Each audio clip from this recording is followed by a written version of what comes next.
You'd be surprised how much dissensus there is in political science on the question of whether campaigns matter. We may be the only group that has this debate. Nobody else seems to have it. The public thinks campaigns matter. The media certainly think campaigns matter. But political scientists are a little diffident on the subject. I don't think anybody would argue that massive discrepancies in campaign spending can have an effect, especially in localized races. So for a mayoral election or a House seat or a justice of the peace race, if somebody spends $2 million and the other candidate spends zero, I don't think anybody would predict the candidate who spent zero would win. So there is an acknowledgement in more localized races with massive discrepancies in resources that campaigns can matter. But of course, that's not where the fun is. The fun is in Senate and governors and presidential races. And there, political scientists are amongst the most skeptical with respect to the effects of campaigns. Now, why, one may ask, do we have this skepticism? Well, what it really boils down to is that political scientists think that broad economic and political factors condition election outcomes, most notably the state of the economy. So if you are president and the economy is booming, you're in pretty good shape. Even if you don't run a wonderful campaign, voters are likely to reward you for the conditions over which you're presiding.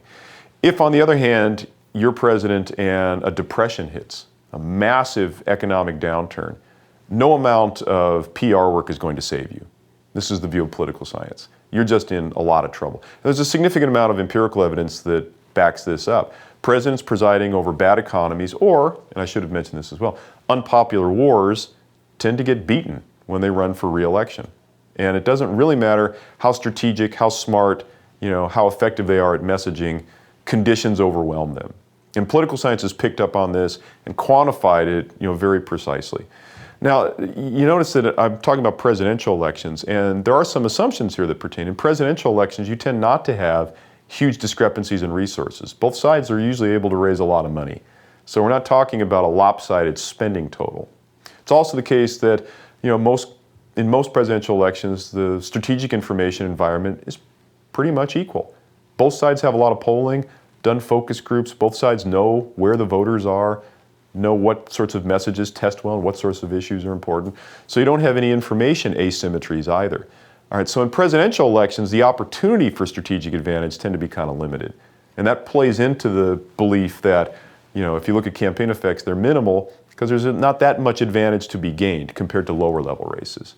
Right? Now, I tend to be, and I would, by the way, venture that the opinion that campaigns matter a lot is becoming almost a minority opinion amongst American political scientists, at least with respect to these presidential elections. We tend to emphasize, and here I'm referring to people like John Sides, the work of Lynn Vavreck at UCLA, Larry Bartels, who's now at Vanderbilt. All of them have very skeptical attitudes towards how much a campaign is going to matter in electing the president. I tend to be on the other side of this debate. Again, it's a constrained debate. Everybody says they matter a little bit. The question is how much. I tend to think they matter a little more than most people. I think, the economy is and perceptions of the economy are influenced by messaging and the effectiveness of a campaign in framing issues. I tend to think that presidential approval, which is another factor scholars point to as dramatically affecting presidential elections, I tend to think that's also endogenous to the campaign. That is, the campaign affects it greatly. So I think these things are a little more bound up sometimes than some scholars think. And I also think that strategy matters, luck matters, and these are all elements of the campaign. So I'm in the minority on this, I suppose, but in that sense I feel good because I'm with the public and with the media.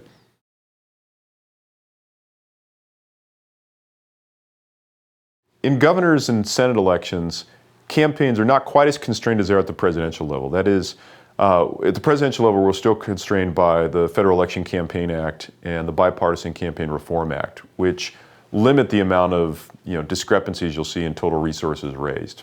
Now, in 2008, Barack Obama raised and spent much more money than John McCain, who had to fight a contentious primary and wasn't as effective as dynamic a fundraiser.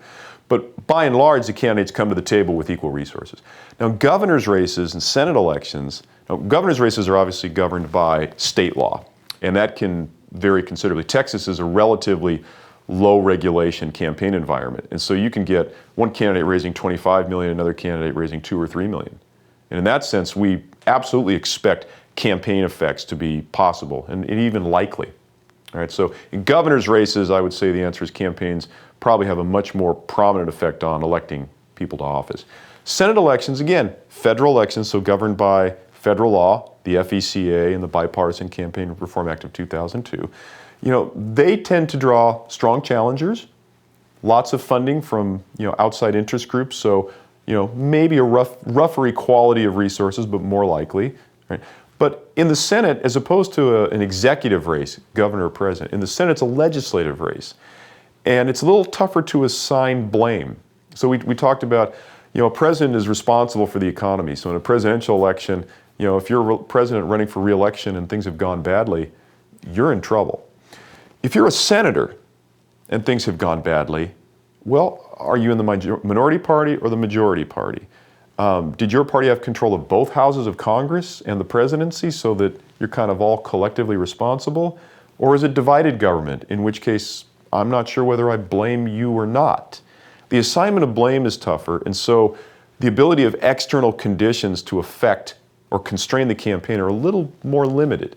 So in that sense, I think that while it's true that Senate elections run under roughly the same rules, there are some differences, but roughly the same rules financially as presidential elections, the ability to attribute the condition of the economy, the condition of the country to the individual senator isn't as great.